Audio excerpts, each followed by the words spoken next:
저는 지금 현재 세인트폴 세계관 아카데미라는 조그만 성경적 세계관을 가리키는 그런 아카데미를 운영하고 있고, 제가 본업이 미국 변호사인데 그 미국 변호사업은 거의 폐업했고요.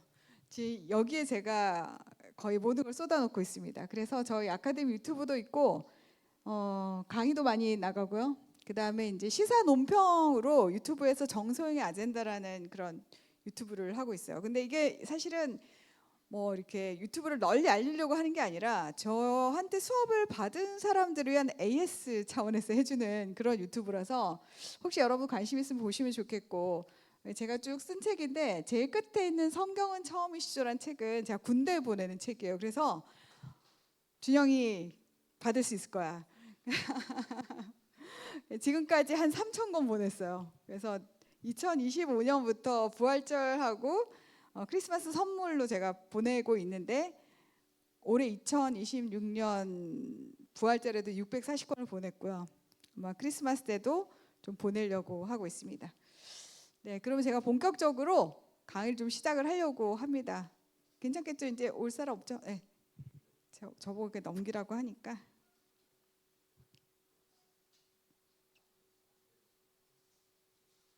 아까는 되는데. 역사의 오른편이라는 그 Right Side of History라는 책을 혹시 아시는 분 없나요? 미국의 벤 샤피로라는 그 보수 논평가가 있어요. 유대인 출신의 하버드 로스쿨 나왔나 뭐 그렇고. 근데 그 친구가 쓴 역사에 대한 책이 Right Side of History고, 이걸 우리나라에서 재빨리 누가 또 번역을 했어요. 근데 이게 그 미국의 유대 기독교적인 전통에 대한 그런 얘기들이에요. 근데 제가 이 책을 읽은 건 아니고 제목이 내가 이야기하고 싶은 그것과 굉장히 잘 맞다. 그래서 제가 제목을 이렇게 따왔습니다. 그래서 제가 지은 제목은 아니고 이런 책이 있으니까 나중에 혹시 관심이 있는 친구는 한번 사보는 것도 좋다. 네. 자, 오늘 함께 나눌 말씀 같이 한번 읽어보겠습니다. 시작.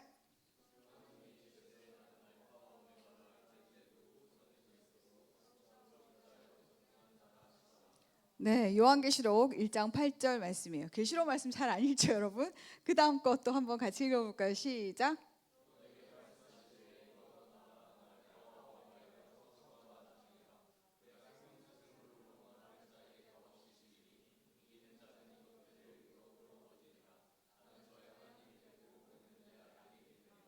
네, 계시록 1장 시작할 때도 하나님께서 나는 알파와 오메가고 처음과 나중이라 말씀하셨는데, 계시록 거의 끝장이에요. 22장까지인가 있는 거 알고 있는데 맞죠? 거의 끝에 다시 한번 말씀하시는 것이 나는 알파와 오메가요 처음과 나중이라, 이런 말씀을 하셨어요. 그래서 오늘은 그 얘기를 좀 하려고 합니다.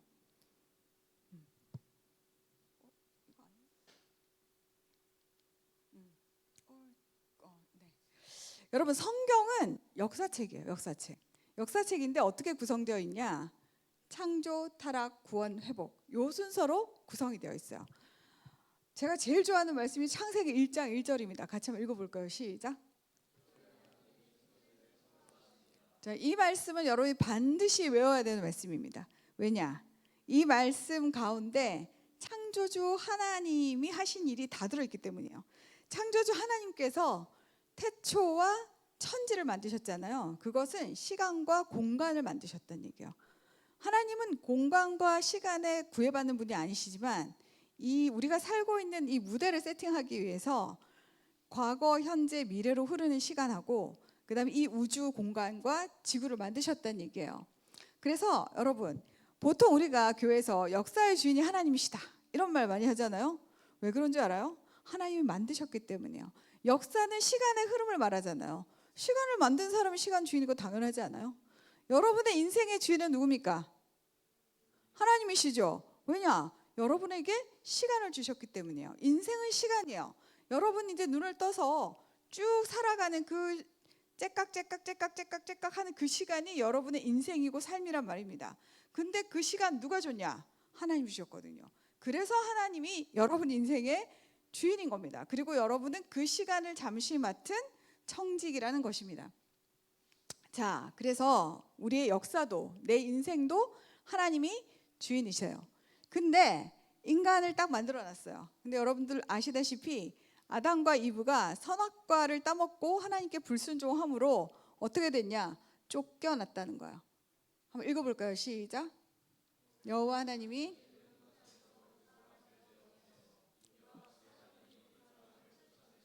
네, 불순종의 결과는 쫓겨남이에요. 쫓겨남은 관계의 끊어짐을 얘기합니다. 그리고 우리에게는 죽음이 확정이 됐어요. 이 이후로부터 모든 인간들은 쫓겨난 상태에서 태어나는 애들이에요. 우리가 본질상 진노의 자식들이라 이런 말씀 하시죠. 그것은 하나님과의 관계가 없는 상태에서 태어나서 죽게 되어 있는 존재란 얘기예요.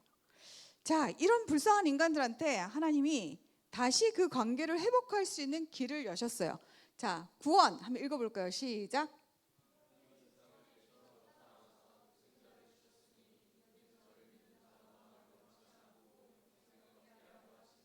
네, 하나님께서 직접 이 관계가 끊어진 이 불쌍한 인간들에게 나에게 다시 올 수 있는 그 길을 여신 것이 바로 예수 그리스도의 십자가 대속이에요.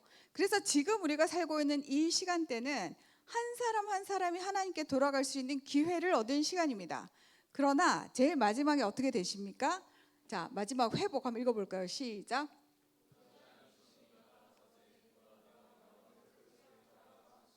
네, 시간이 되면 예수님이 재림하셔서 심판하시고 지금 우리가 누리고 있는 이 땅과 하늘은 없어지고 새 하늘과 새 땅이 옵니다.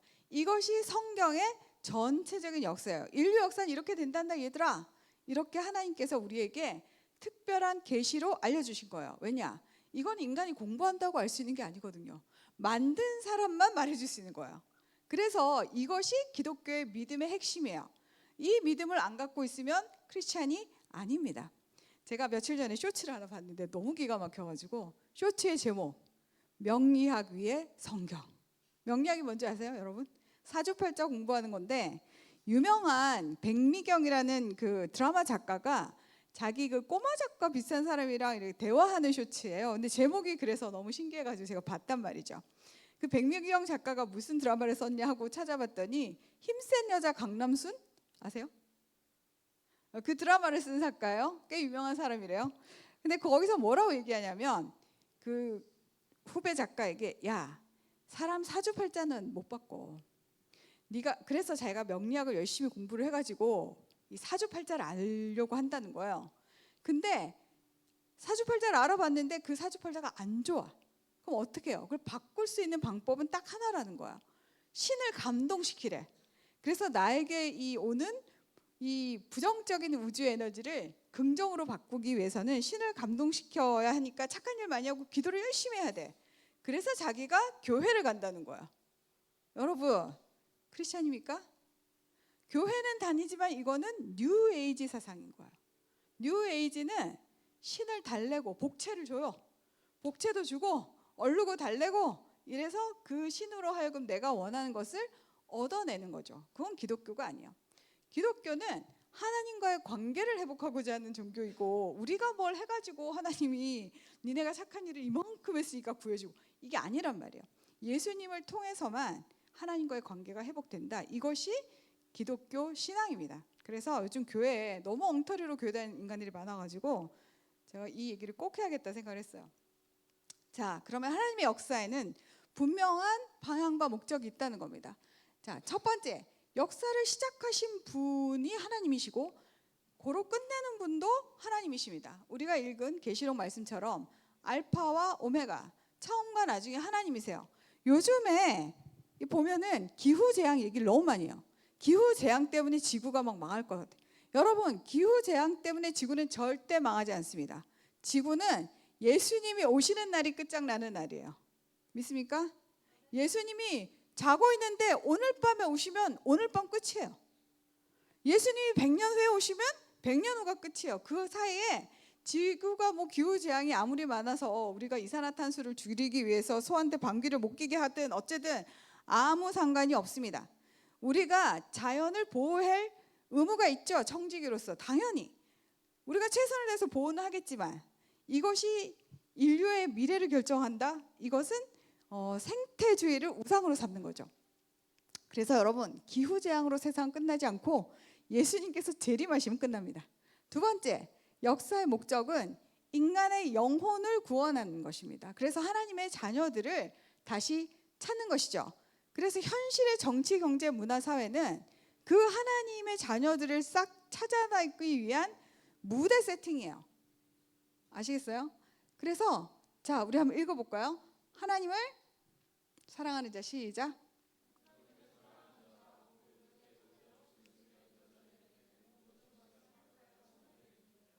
네, 어떤 사람은 전쟁 중에 하나님을 만나요. 전쟁은 굉장히 비극적이죠. 그러나 그 전쟁을 통해서 그가 하나님을 만났다면 그의 영혼이 구원받겠죠. 그것은 결국 합력하여 선을 이루는 겁니다. 여러분이 고난 가운데 있죠. 고난 가운데 있지만 그 고난을 통해서 하나님을 만났다면 고난이 내게 유익이라, 이렇게 되는 겁니다. 그래서 현실의 그 무대 세팅에 너무 속지 마라. 정말 하나님께서 하시는 일이 뭔지를 볼 수 있는 영적인 분별력과 눈이 있어야 된다는 거죠. 세 번째, 역사의 방향은 온 유대와 사마리아와 땅끝까지 복음이 전파되는 흐름이에요. 자, 예수님이 예루살렘으로부터 기독교를 시작하셨어요. 그렇죠? 유대로부터 시작해서 사마리아로 가고 땅끝까지 가는데 이방인을 전도하기 위해서 사도 바울을 세우셨단 말이에요. 바울의 원래 목적은 지금의 터키 지역인 그 소아시아 지역을 막 이렇게 돌아다니면서 전도하는 것이 바울의 스코프였어요.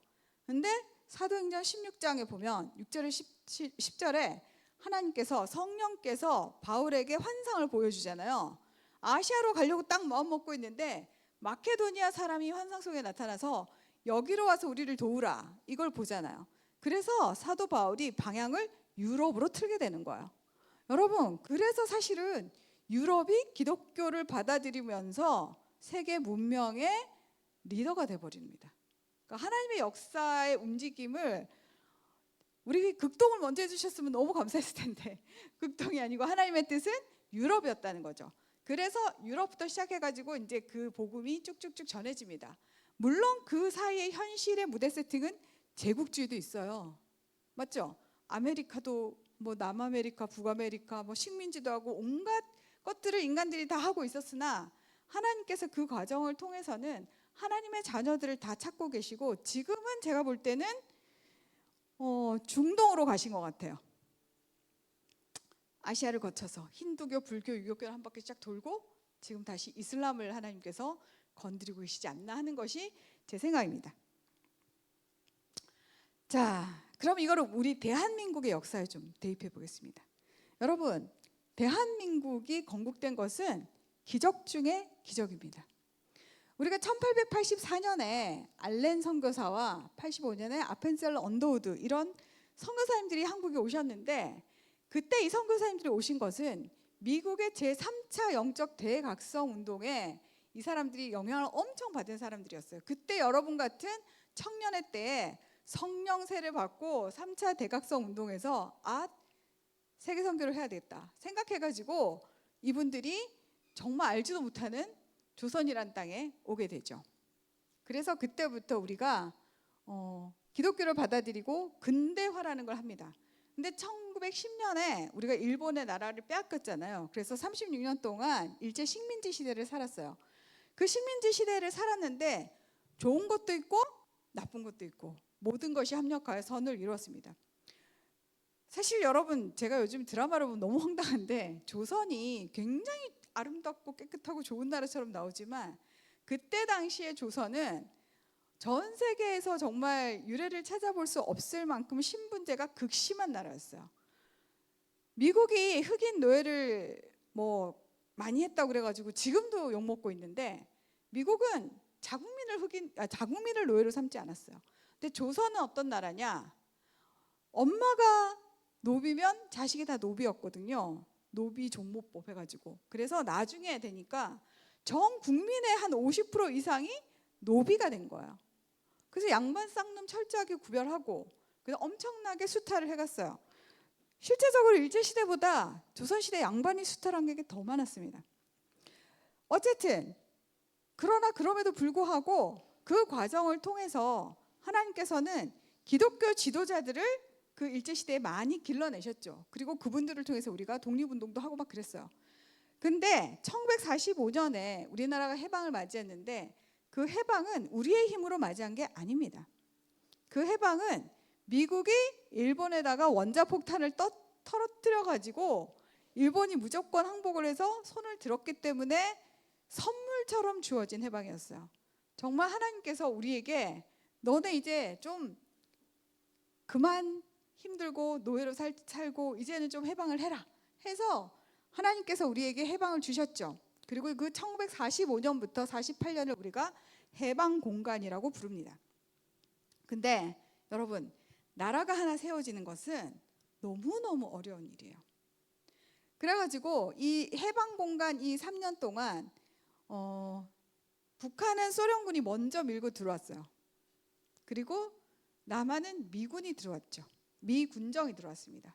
북한은 김일성과 그 소련군이 들어오자마자 1946년부터 착착착착 공산주의 국가를 세울 준비와 시스템을 다 갖추고 있었어요. 근데 남한은 어땠냐? 엄청나게 분열이 됐습니다. 그때 당시에 우리나라 민족의 지도자들은 세 파로 나뉘었어요. 국제공산주의파, 민족주의, 자유민주주의파. 근데 나중에 이 국제공산주의파와 민족주의는 하나가 됩니다. 어떻게? 김일성으로 하나가 됩니다. 그래서 결국 남는 것은 김일성과 자유민주주의 이승만이 남았어요. 근데 이 세 파의 흐름은 지금도 한국 정치 지형을 이루고 있습니다. 그래가지고 보면은 자유민주주의 대한민국은 유엔과 미국의 지지를 받았죠. 유엔이 인정한 유일한 합법 정부가 대한민국 정부입니다. 그리고 조선민주주의 인민공화국 북한은 소련과 중공의 지지를 받았습니다. 당시에 소련과 국경을 맞대고 있는 나라 중에 공산화가 되지 않은 나라는 남한밖에 없습니다. 그 소련과 국경을 맞이되는 40여 개국, 폴란드, 동유럽 다 공산화가 됐거든요. 왜 그랬냐면 당시에는 공산주의가 스탈린이 제2차 세계대전에 연합국, 승전한 연합국의 일원이었어요. 미국과 영국과 그 소련이 같은 편이었단 말이죠. 더 악한 히틀러랑 싸우기 위해서 처칠과 루즈벨트가 눈물을 머금고 스탈린의 손을 잡은 겁니다. 그러니까 이 스탈린의 입장에서는 소련군이 유럽에서 너무 많이 죽었거든요. 이 독일하고 싸우다가 정말 전리품을 요구할 만한 당당한 권리가 있었어요. 그리고 그때 당시는 소련조차도 소련의 그 공산혁명이 완성되지 않은 상태였기 때문에 공산주의가 어떤지 사람이 잘 몰랐어요. 여러분 지금도 야 나라에서 그냥 막 나눠준대 막 이러면서 막 좋아하잖아요. 우리나라가 그때 어땠냐? 국민이 문맹률이 한글 모르는 사람이 거의 80%였어요. 그리고 미 군정에서 여론조사 했더니 다 공산주의 하겠다 그랬어요. 왜냐? 우리는 지금까지 수탈당하고 엄청 힘들었는데 공산주의 되면은 나라에서 다 나눠준대 공짜로. 그거 싫어할 사람이 어디 있습니까? 그래서 국민들은 다 공산주의를 원했어요. 근데 이승만이란 이 괴물 같은 탁월한 지도자가 공산주의는 인간의 본성을 거스르는 것이기 때문에 절대 안 된다.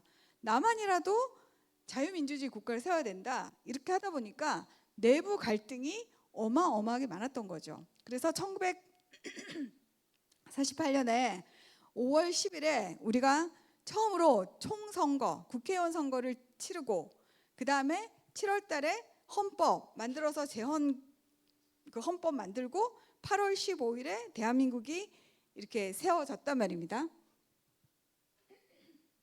근데 그거를 잠깐만요.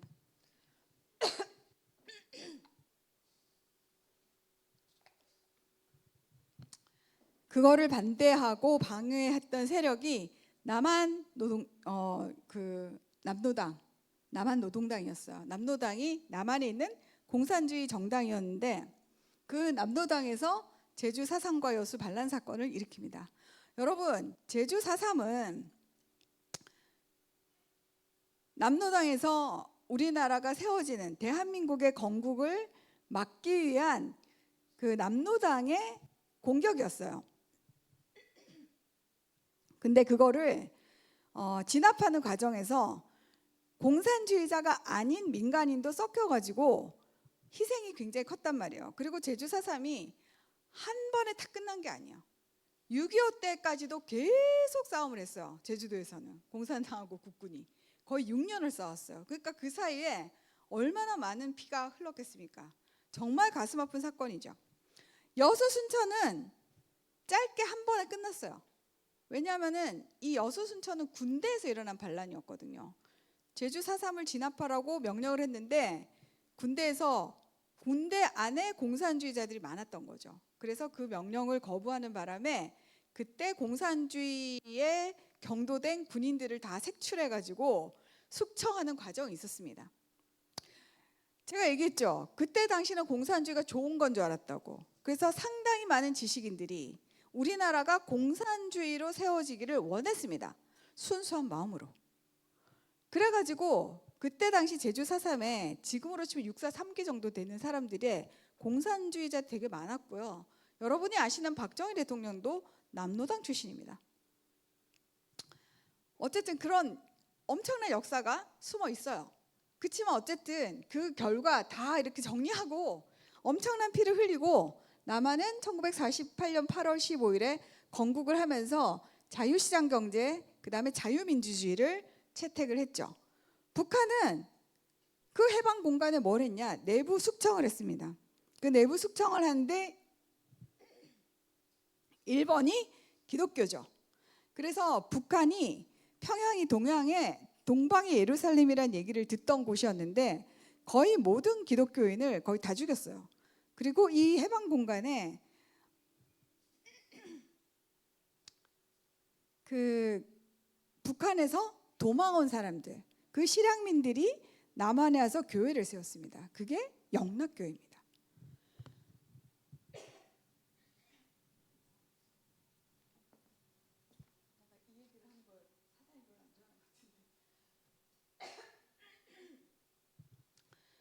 네, 그래가지고 기독교 지주 엘리트 이런 사람들 다 죽였어요.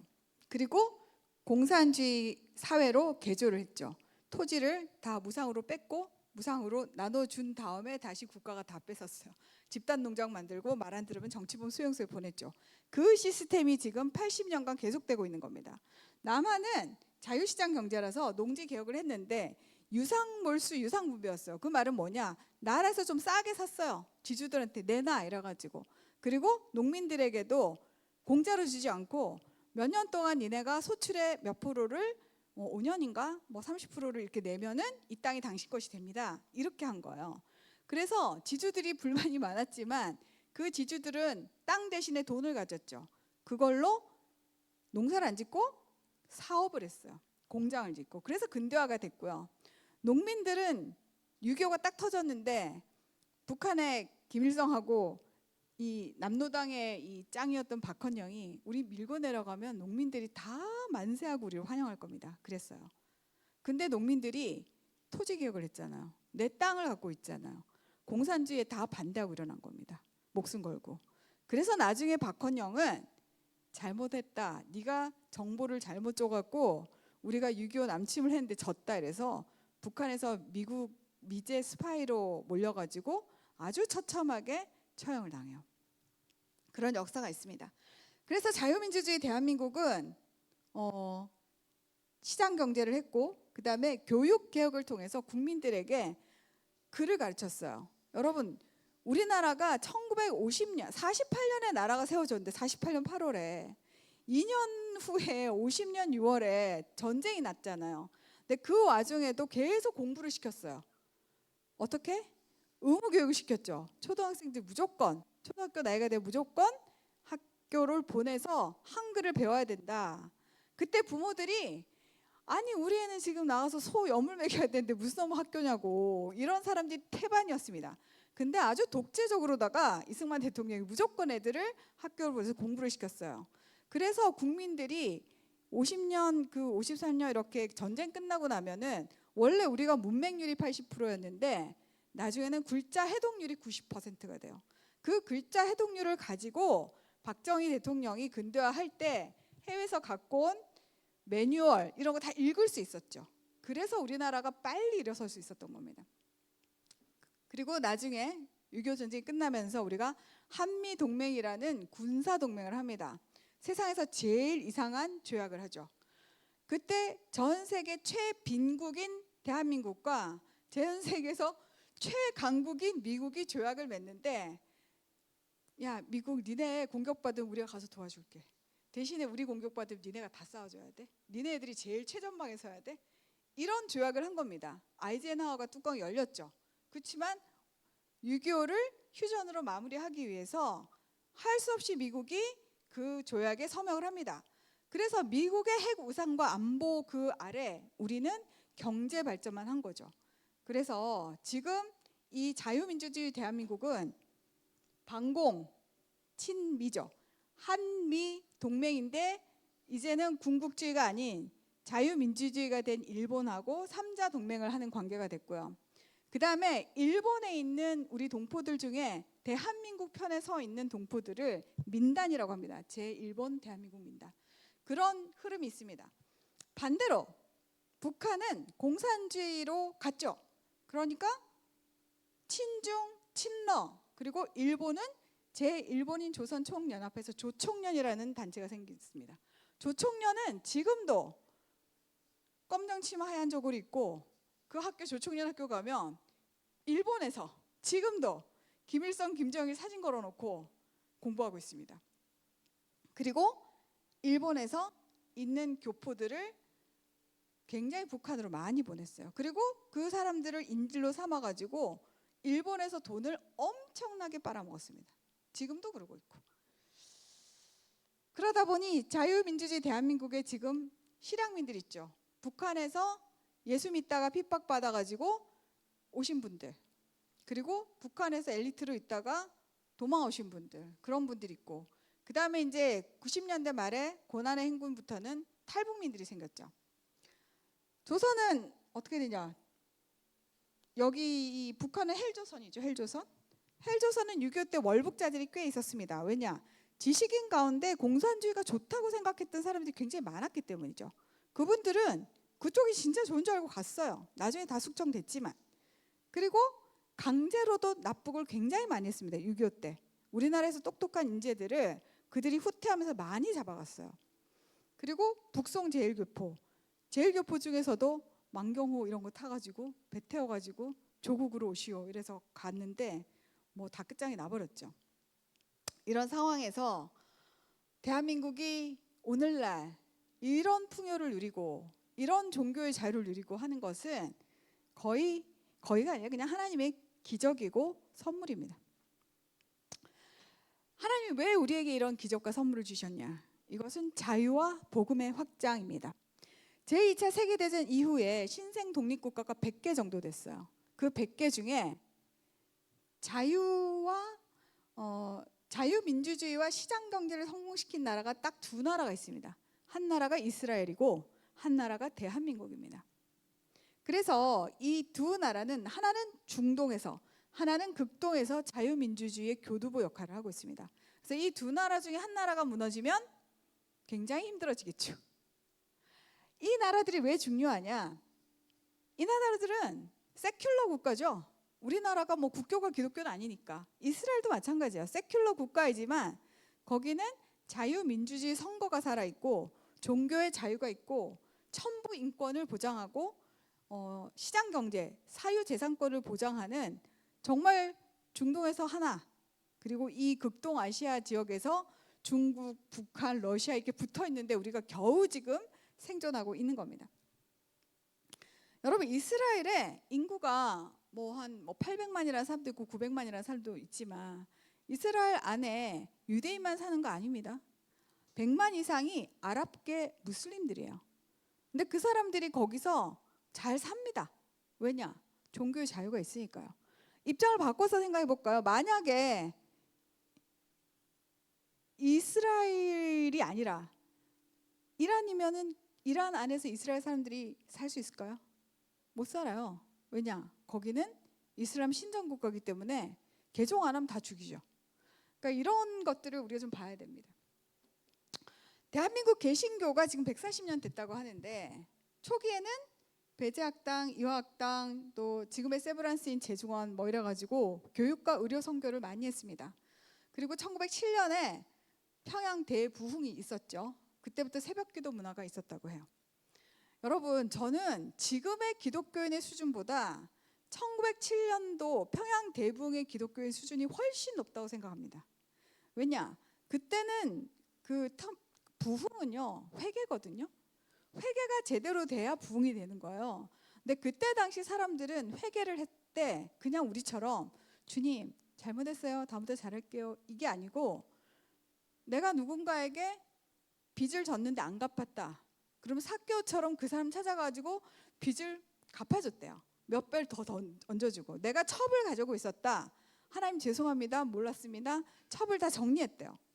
그런 식으로 확실하게 기독교인들이 삶이 바뀐 거예요. 그래서 그 사회에 기독교가 우리나라 초기 이때 기독교 1.5%였습니다. 그러나 기독교의 엄청난 그 리더십이 온 나라를 좌우하고 있었죠. 그리고 1912년에서 13년 예수 믿은 지 얼마 안 됐는데 해외 선교사 파송했습니다. 우리가. 그게 중국으로요. 그리고 일제시대는 3.1운동에서 독립운동을 주도했죠. 우리가 맨날 민족 대표 33인 하면서 기독교 16명, 천도교 15명, 불교 2명 하는데 불교는 종교 단체 차원에서는 참석하지 않았어요. 그래서 그냥 개인 자격으로 참석을 했고요. 천도교는 나중에 일진회라는 친일파로 변합니다. 여러분, 그리고 1950년대 전쟁 당시에 우리가 군목제도가 시작이 됐어요. 사실은 이 군목제도를 통해서 우리나라가 남자들의 복음화 비율이 엄청나게 높아졌습니다. 전쟁터에 나갔는데 하나님 안 찾을 사람 있습니까? 그래서 거기서 하나님을 극적으로 만난 청년들이 나중에 전후 재건에 정말 나라의 기둥 같은 인재들이 됩니다. 그리고 1960년대에서 80년대에 급속한 산업화 도시화를 이루면서 교회도 부흥을 맞이하게 되죠. 그때 우리가 1973년도에 빌리 그레암이란 목사님 오셔가지고 여의도에서 엄청난 전도대회가 있었고, CCC의 김중호 목사님, 지금 대학생 선교에 있는 친구도 있을 것 같은데 그 김중호 목사님의 주도로 민족 복음화를 가슴에 품고 우리가 또 엑스폴로 74라는 엄청난 그런 걸 했죠. 그래서 그때부터 우리는 철야기도, 통성기도, 기도를 엄청나게 하는 그런 새벽기도, 철야기도, 통성기도 이런 전통이 기독교에 남아 있었습니다. 근데 문제는 잘 살기 시작하면서부터 돼요. 항상 신앙은 고난이 있을 때 꺾이지 않습니다. 신앙은 잘 먹고 잘 살고 편할 때 꺾입니다. 그게 바로 1990년대부터 우리가 꽤 잘 살게 됐어요. 그러면서 하나님을 잊어버리기 시작합니다. 지금 그 상황이 2000년대 이후까지 계속되고 있죠. 많은 사람들이 영성을 추구합니다. 아까 제가 얘기했듯이 명리학을 추구하고 명리학과 함께 성경도 읽죠. 그러면서 자기는 스피리추얼하다, 나는 영적이다, 그렇지만 나는 종교는 별로야, 기존 종교는 별로야, 이런 식으로 하는 그런 시대가 왔습니다. 우리나라만 그러냐? 아니에요. 전 세계가 지금 그런 식으로 돌아가고 있어요. 왜냐하면 전 세계가 인류 역사상 가장 풍요로운 시대를 맞고 있거든요. 그래서 하나님께서 지금 판을 흔들고 있다고 저는 생각합니다. 서구 문명 한번 볼까요? 하나님께서 지금 판을 흔들어가지고 쫙 둘을 가누고 계시는데요. 그 기준은 저는 프로라이프냐 프로초이스냐로 봅니다. 프로라이프, 당신은 생명을 선택하겠습니까? 아니면 내 소견에 옳은 대로 내가 하고 싶은 나의 선택을 선택하겠습니까? 라는 것이죠. 원래 이 단어는 미국에서 낙태 찬성 또는 낙태 반대 운동할 때 쓰는 단어예요. 근데 이 단어를 꼭 낙태 아니고 다른 거에 대입해도 다 들어맞습니다. 자, 프로라이프는 태아의 생명을 지키고 낙태를 반대하는 쪽이죠. 여러분, 대부분의 낙태가 어디서 일어난 줄 아십니까? 눈물 콧물 흘리는 강간이나 이런 거 아니에요. 99%의 낙태는 책임감 없는 성인들이 자기 마음대로 놀다가 애가 생기면 그 아이를 그냥 지워라, 이런 식의 낙태가 대부분입니다. 지금도 엄마의 목숨이 위험하거나 특별한 상황 가운데서는 법으로 낙태가 허용이 되어 있죠. 근데 그런 걸 얘기하는 게 아니고요. 그냥 프리섹스를 하다가 아이가 생기면 낙태로 그냥 해결하겠다, 이러는 사람들이 프로 초이스입니다. 그러면 낙태를 반대하고 생명을 잘 보존을 하려면 일단 그 생명이 건강한 가정 안에서 생겨야 돼요. 결혼 바깥에서 생기면 이 생명은 죽기 십상이죠. 책임을 안 지려고 하니까. 그래서 낙태를 반대하는 사람들은 전통적인 가족을 중시하고 남녀의 이 보완적인 역할을 중요하게 생각을 합니다. 그리고 LGBTQ 이런 거 반대하죠. 그리고 LGBTQ를 그 라이프 스타일을 도덕적으로 문제가 없다, 정상이다라고 말하는 차별금지법이나 평등법에 대해서 반대를 합니다. 그런데 프로 초이스로 딱 하죠. 낙태 찬성합니다. 야, 여자 몸 안에 있는 생명 여자가 마음대로 하는데 나의 선택이지 니네가 왜 난리야? 근데 이런 생각을 가지면서 페미니즘으로 가는 거죠. 이들은 별로 엄마 아빠 있는 전통적인 가정, 정상 가정 이런 말 싫어합니다. 다양한 가정, 다양한 가족 이런 거 좋아하죠. 그래서 뭐 동성 결혼도 괜찮고 뭐 나하고 강아지하고 같이 또 가족하도 뭐 아무런 문제가 없죠. 그리고 LGBTQ 완전 찬성합니다. 차별금지법, 평등법 찬성하죠. 이렇게 생명으로 나누면 되게 극명한데 되게 이상한 것은 이 밑에 정치적 진보주의나 좌파 민주당 또는 정치적 보수주의 우파 공화당이 궤를 같이 합니다. 영적인 흐름이 같다는 얘기죠. 여러분 프로초이스면은 낙태 찬성하고 극단적인 페미니즘이죠. 근데 이 사람들이 친이슬람이에요. 반유대주의입니다. 그리고 이민 난민 다문화 수용하자 그러고 극단적 생태주의, 신재생 에너지 이런 거 추구합니다. 정부가 크기를 바래요. 그리고 PC주의, 워키즘 이런 거 하고 레거시 미디어, 올드 미디어인 CNN, 뉴욕타임즈 이런 거에 목맵니다. 그리고 헐리우드이 그 뒤를 바치고 있죠. 그리고 친중, 사회주의. 뉴욕이 그 시장 경제 핫 플레이스인데 이번에 30대 초반에 이슬람 사회주의자가 시장으로 당선이 됐어요. 왜냐? 뉴욕에 있는 젊은 애들이 우리는 사회주의를 원한다. 사회주의와 공산주의는 다르지 않아요, 여러분. 말장난입니다. 근데 애들한테 사회주의는 공산주의 아닌 것처럼 얘기하지만 어쨌든 사회주의를 원한다 그래가지고 그 사람이 당선이 됐어요. 그리고 이들 뒤에는 자유주의 신학을 가진 교회들이 있습니다. 그리고 종교다원주의를 주장하죠. 여러분 페미니스트들은 여성의 인권을 주장해야 되잖아요. 이슬람은 어떻습니까? 여성 인권하고는 상극이죠. 근데 이슬람이 여성의 인권을 짓밟는 거에 대해서 페미니스트들은 비판하지 않습니다. 왜냐? 같은 편이니까요.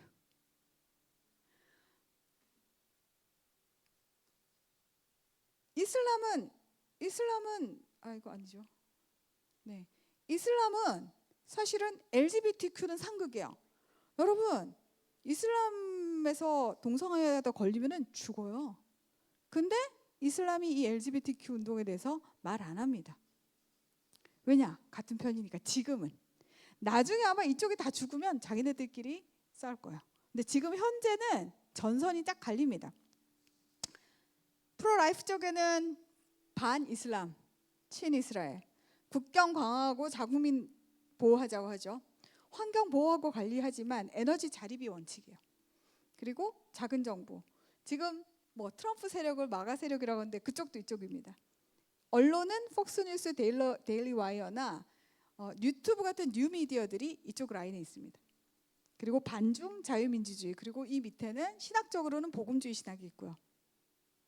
심하게 말하면 근본주의라고도 하는 그런 것도 있습니다.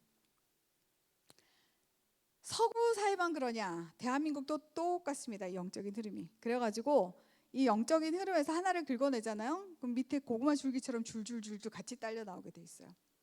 자, 프로라이프. 대한민국도 낙태법이 지금 있습니다. 지금 더불어민주당에서 박주민 의원하고 뭐 남인순 의원인가 이런 분들이 만사까지 낙태해도 괜찮아, 자유롭게. 그런 법안을 냈어요. 그래서 지금 기독교계에서 생명윤리학계에서 반대하고 나섰습니다. 산부인과 의사 선생님들은 6주에서 10주로 봅니다. 낙태해도 되는데 애가 심장이 박동이 뛰는 게 6주거든요. 심장 박동 뛰면 초음파로 다 들을 수 있거든요. 그때는 하지 말자. 아니 좀 봐줘도 10주면은 3개월 채 안 되죠.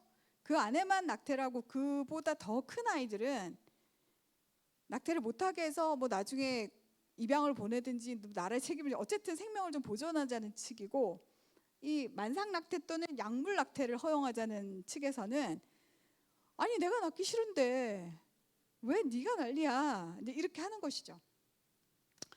젠더 이데올로기 퀴어 축제 이것도 있고요. 그다음 성소수자 인권 운동하고 퀴어 축제를 축복하는 쪽이 있습니다. 기독교에도 이 두 갈래가 나뉩니다. 차별금지법도 반대, 찬성. 자, 프로라이프는 종교의 자유를 주장하죠. 근데 프로초이스는 정교 분리를 주장합니다. 뭐냐? 프로라이프는 종교를 내가 믿고 그 믿음대로 살아낼 자유를 달라는 거예요. 그 믿음대로 살려면은 내가 내 믿음상 낙태를 반대해야 되잖아요. 그럼 내가 낙태 반대 시위에 나가가지고 시위할 수 있는 자유를 달라는 거예요. 근데 이 정교 분리는 야, 교회는 그냥 니들끼리 모여가지고 교회 안에서 기도나 하고 예수님 찬양하고 하하하 사랑해요 이런 것만 하고 있지 왜 교회 밖에 나와가지고 니들이 시시콜콜 공적인 문제에 대해서 얘기를 하냐는 거죠. 그거 하지 마 하는 게 정교 분리입니다. 우리나라에서. 자, 프로라이프는 친미 친이스라엘 성향 강하고요. 프로초이스는 친중 친팔레스타인입니다. 우리나라는 특수사항이 있죠. 북한. 프로라이프는 북한 주민의 인권을 강조하고요. 북한 정권이 붕괴되는 것을 소명합니다. 그런데 프로초이스들은 한반도의 평화 및 긴장 완화를 주장하고 북한 정권이 유지돼서 두 국가로 가는 것을 원합니다. 근데 신기한 거는 이 두 개 다가 인도주의적 지원을 하자는 거예요. 근데 여러분, 인도주의적 지원을 하자는 이 프로라이프 쪽에 계시는 분들은 너무 착해가지고 우리가 인도주의적으로 지원을 하면 낙수 효과가 생겨서 좀 이렇게 좀 떡고물 같은 게 콩고물이 주민들한테 떨어지지 않을까라고 생각하고 지원을 했어요, 지금까지. 근데 결과는 전혀 떨어지지 않는답니다. 그래서 인도적 지원을 하면 안 됩니다.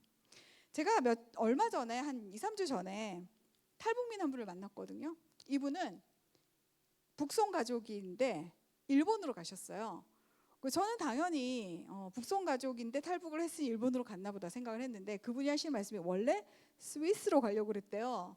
너무 뜬금이 없잖아요. 그래서 제가 아니 스위스는 왜요? 제가 그랬어요. 그랬더니 그분이 복수하려고요 그러는 거예요. 내가 아니 스위스랑 무슨 원수가 적길래 그래 복수를 하려고 하느냐 그랬더니 이분이 여자분이신데 자기는 출신 성분이 굉장히 안 좋대요. 여러분 부모님이 지주나 엘리트 출신이면 출신 성분이 거기 북한 가면 제일 하위 가는 거 아시죠? 그래서 이분이 출신 성분이 안 좋은데 출신 성분이 안 좋으면 애들이 안 놀아줘요. 출신 성분 안 좋은 애랑 같이 엮였다가 자기가 불이익을 당할까 봐. 근데 자기가 함경도 쪽에 사는데 자기가 출신 성분이 안 좋음에도 불구하고 자기를 되게 친구로 대해주었던 초등학교 때부터 친한 친구로 대해주었던 두 명의 친구가 있었대요. 근데 어느 날 스위스에서 인도적 지원을 하겠다고 했답니다. 근데 그 지원의 조건이 뭐냐?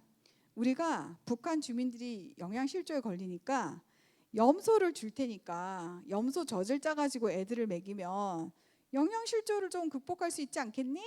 염소를 줄게. 근데 염소를 방목할 목장은 니들이 만들어. 이랬대요.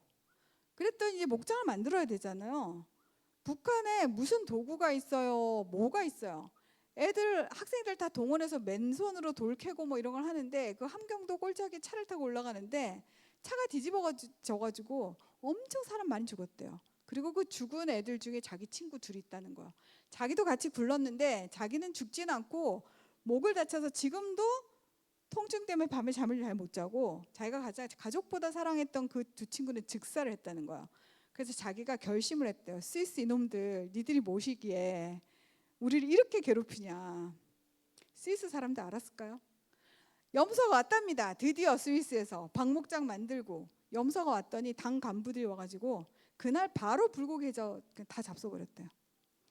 그래서 우리가 정말 누구를 도와줄 때도 뱀처럼 지혜롭고 비둘기처럼 순결하게 정말 잘 알아보고 하지 않으면 그들에게 도움이 아니라 고통을 주는 데 동참할 수 있어요. 네, 프로라이프는 한미동맹 강한 군사력 주장하죠. 복음주의 개혁주의가 있습니다. 프로초이스는 종전을 얘기합니다.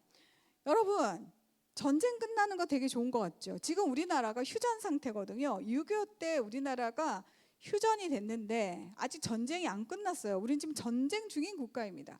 근데 그 휴전 때 우리가 그 휴전의 당사자였냐? 아니에요. 유엔군 대표하고 중공군 대표랑 북한 이 셋이서 서명했어요. 우리는 서명지에 끼지도 못했습니다. 근데 이 유엔군의 대표는 사실은 미군이에요. 그래서 휴전을 하면서 지금 미군이 우리나라에 남아 있는 거예요. 왜냐 아직 전쟁이 안 끝났으니까. 근데 이쪽에서 자꾸 이제 전쟁 끝냅시다. 전쟁 끝나고 두 국가를 인정하면 유엔군은 우리나라에 있을 필요가 없어요. 목표를 다 달성했죠. 그러면 미군은 나가야 됩니다. 자, 미군이 나가고 나면 북한이 굉장히 기뻐하겠죠. 그런 것들이 다 있는 겁니다. 그래서 우리는 무장 해제를 하고 우리 애들은 군대 가서 삼단봉으로 나라를 지키고 북한 애들은 핵무기와 권총을 우리를 향해서 하는 거죠. 이런 거를 지금 정신을 똑바로 안 차리면 굉장히 위험해집니다. 자, 그러면 역사의 오른편이 어느 쪽일까요? 역사의 오른편은 우리가 하나님의 편에 서는 거죠. 하나님의 마음이 어디 있나를 보는 거예요. 그 하나님의 마음을 알아보는 방법. 진정한 자유와 복음이 확산되는 편이 어디냐? 그걸 보셔야 돼요. 그 다음에 하나님께서 이 역사의 목적이 인간의 영혼을 구원하는 거잖아요. 부흥을 하나님께서 어디에 주고 계시냐? 그리고 넥스트 부흥은 어디에 와야 하느냐? 그거를 봐야 됩니다. 그 다음에 현상을 우리가 유지하는 거와 현상이 흔들리고 타파되는 거에 대해서 얼마만큼의 희생을 우리가 감당할 준비가 되어 있냐는 것이죠. 제가 되게 부끄러운 얘기인데 연평해전이라는 거 혹시 아세요, 여러분? 들어봤어요? 연평해전? 연평해전 때 우리 군인들이 죽었어요. 그때 제가 로펌에 있었는데 그때 아침에 막 연평해전이 일어나가지고 북한에서 우리 애들을 쏴가지고 우리 애들 막 죽었대. 막 얼마나 열받아요. 그래가지고 저희들이 막 모여가지고 막 열을 막 내면서 얘기를 하다가 그러면 당장 우리도 반격을 해서 이것들이 다시는 우리한테 뭐라 하지 못하도록 완전히 그냥 다 때려 부셔야 돼. 막 이런 얘기를 막 하고 있는데 갑자기 한 분이 그러면 안 된다는 거예요. 그래서 왜 안 되는데 전쟁이 나면은 절대 안 된다는 거예요. 근데 그 이유가 뭐냐? 자기 딸이 지금 3살하고 5살인데 화장실 가는 거 불편해가지고 안 된다는 거예요. 근데 그 얘기를 딱 듣는 순간 제가 바로 수긍했잖아요. 맞네. 나 화장실 지저분한데 절대 못 가는데 화장실 가는 거 불편하면 전쟁 나면 안 되는데 그냥 참고 그냥 고개 숙이고 그냥 있어야겠다. 이 생각을 제가 한 거예요. 그 이후에 제가 주님 만나고 이거 얼마나 회개했는지 모릅니다.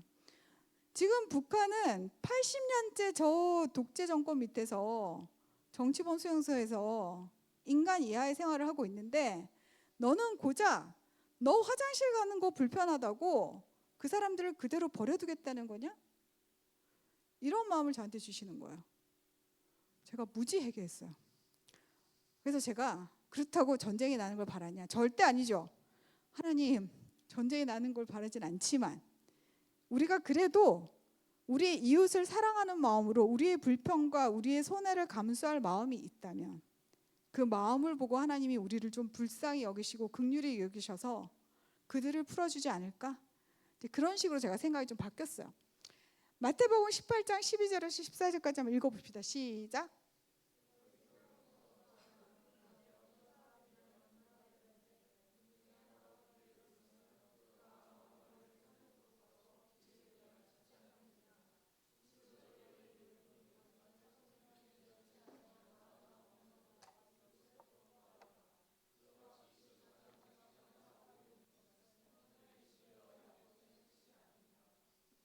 여러분은 99마리예요? 아니면 한 마리예요?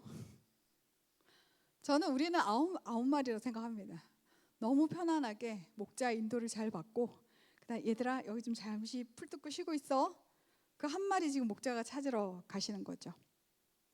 저는 그 한 마리가 우리의 북한 주민들이라고 생각합니다. 그래서 여러분들이 99마리도 물론 잘 우리가 잃지 않도록 더 잃지 않도록 해야 되지만 하나님이 그 한 마리, 잃은 한 마리를 찾는 그 하나님의 마음에 우리가 합해 드려야 돼요. 그래서 이 모든 것에 주님의 뜻에 합한 그런 여러분이 되시기를 간절히 바라봅니다.